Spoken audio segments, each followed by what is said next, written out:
Racjonalista.tv, and my guest today and my host today is Andrew Copson, President of IHEU, International Humanist and Ethical Union, and also Chief Executive of Humanists UK. Andrew, thank you very much for having us. Thank you. Could you tell us briefly about IHEU, what it is, when it was created, what's the story behind it? Absolutely. Well, there have been global organisations for humanist, secular, freethinker groups for the last 160 years or so. There was the International Ethical Union in the 19th century, and there was also from the 19th century something called the World Union of Freethinkers. But in the 1930s, the World Union of Freethinkers, under the sort of twin attack of communism and fascism, both of which hated humanists and freethinkers, of course, the World Union of Freethinkers at that time collapsed. And of course the world went into a terrible war.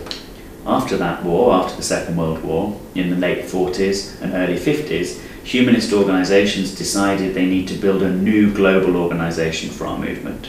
So, three organisations in particular, the British Humanists, the Dutch Humanists and the American Humanists, got together to start up a new international movement. And in 1952, the first Congress of that new international humanist organisation was held in Amsterdam.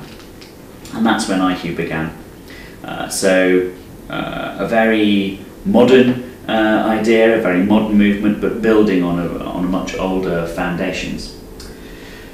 There was a desire from the beginning for IHEU to exist for the purpose of building humanist organisations in countries where they had either been destroyed because of the war and the ideological takeover, or in countries, especially in Africa, where they had never existed before.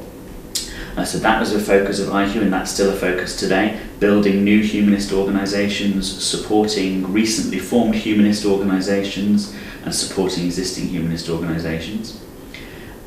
So at the moment there are organisations inside the alliance, inside the union, which belong to all continents? Yeah, we have 140 organisations across the world, from dozens of countries in every continent.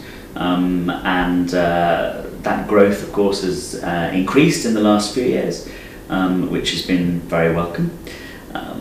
And the second purpose of IHEU from the beginning and still today is the idea that we need to link our organisations together. This was very important to the founders of IHEU in the beginning. It's still important today because we all have things to learn from each other, and it's not just the older, more established organisations teaching things to the new organisations. It goes both ways, you know, from different cultural contexts. A lot of the new organisations are maybe more dynamic than some of the older ones, and they can learn this way as well. So we want to link our organisations closer together.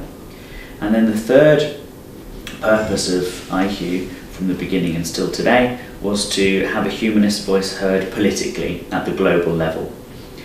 In the 50s and 60s, IHEU was very much focusing on the promotion of liberal democracy, the promotion of decolonisation, especially in Africa and Asia, the idea of enforcing and promoting the Universal Declaration of Human Rights. These were mid-20th century concerns. Still today, human rights is an essential part of our platform. We promote the Universal Declaration and its various regional manifestations, and our political advocacy work takes place in the United Nations, in Geneva and in New York, in the Council of Europe in Strasbourg, in the African Commission for Human and People's Rights, and we're always looking out for more regional bodies that we can promote this common unified humanist voice. If you were to mention the most important actions taken by IHEU in the last 2 decades, not going back that far in the past, what would that be? I think probably the most important general action that IHEU has achieved in the last couple of decades is making the world much more aware of the suffering and persecution of humanists and other non-religious people in the world.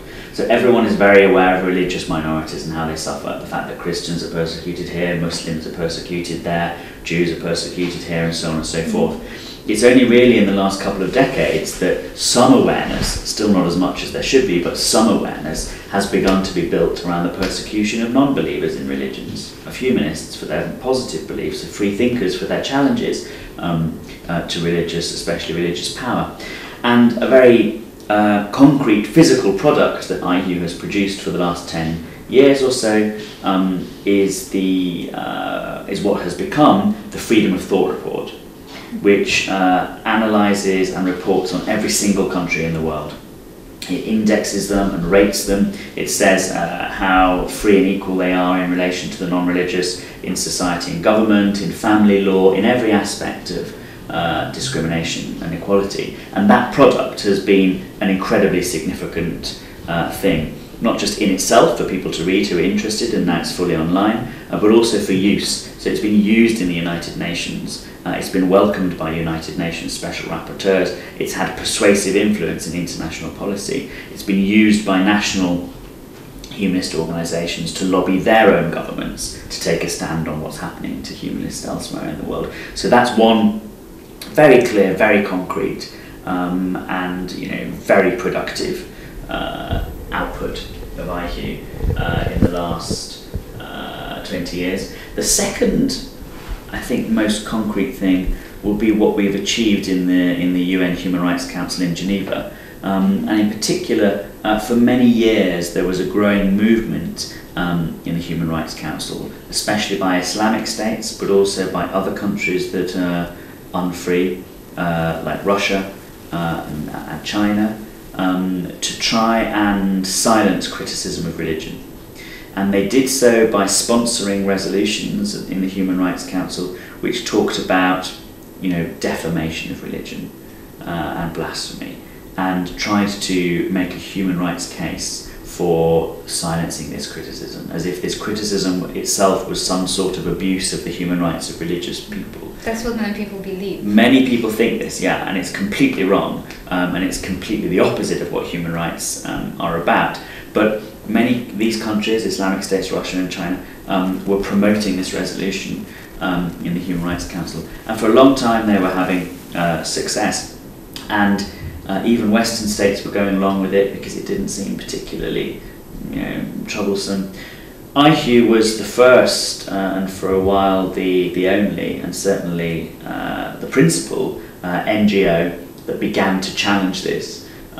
This was quite a few years ago now, and began to argue, as an NGO registered in the United Nations, argue against these resolutions, but also began to persuade freer states in particular, like Belgium, United States, and some other European countries, that they needed to stand up against this resolution, that this was not right, that actually, far from protecting the human rights of people, resolutions against blasphemy and against defamation harmed the human rights, the legitimate human rights of critics, of free-thinking people, of people who didn't want to be oppressed by these religious governments and religious ways of thinking. And eventually, over 2 or 3 years, IHEU's lobbying was so successful that the resolution was dropped.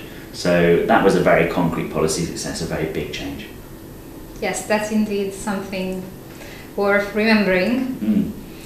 So what are the plans for IHEU for the upcoming years? Well, obviously, the world is not getting better overall at the moment for humanists and other people who care about secular politics in a secular state. There have been some countries in the world where some improvements recently have been seen. Nepal, for example, has recently adopted a secular constitution. Sweden and Norway have moved towards more secular constitutions. But these countries were not really at the top of the problem list in any case. Mostly the trend globally is away from secular politics and towards the politics of extremism. Human rights are in danger, not just individual human rights of people in particular countries, but the whole idea of human rights in the world as being a universal standard to which we can hold states and to which we can try and live up ourselves. So there are an incredible number of challenges.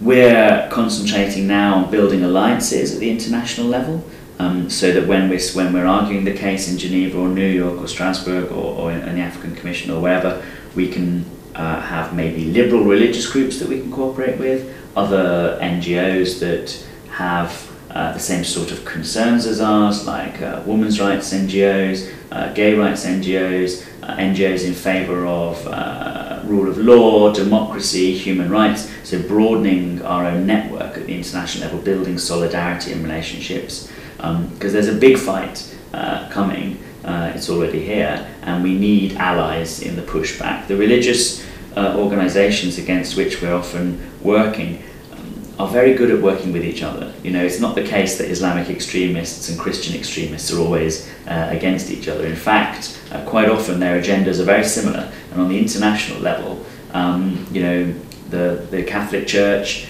and the very Islamic states, Saudi Arabia, they often have the same interests. And so we need a similar sort of unity from progressive, liberal, human rights defenders, humanist people who have humanist values, to push back against that. So that's a very important priority for us. We also have a strong priority to try and develop new humanist organisations in regions, global regions, where they've been not so existent in the past. So Latin America at the moment, we're putting a lot of time into building the humanist infrastructure in Latin America.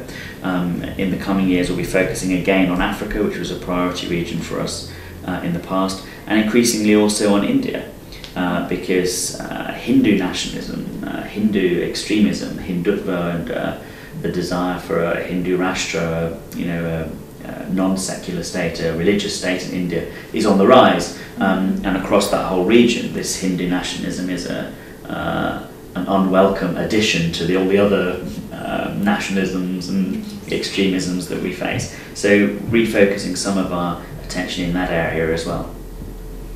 Well, that's great. I wish you good luck with all of these projects. Thank you. And well, let's see what future holds for us, humanists. Yes, well, let me say that I hope that in Poland the movement will continue to grow. I mean, when you think of the fine tradition that Poland has in the past of free thought and you know, progressive voices, maybe you can see actually one of the pictures on my office wall here is Marie Curie, and is there a family resemblance actually? I think you look a little. But the you know, I think the progress in Poland in recent years has been an inspiration for many other people internationally. So let's hope it carries on there too. Thank you. Thank you.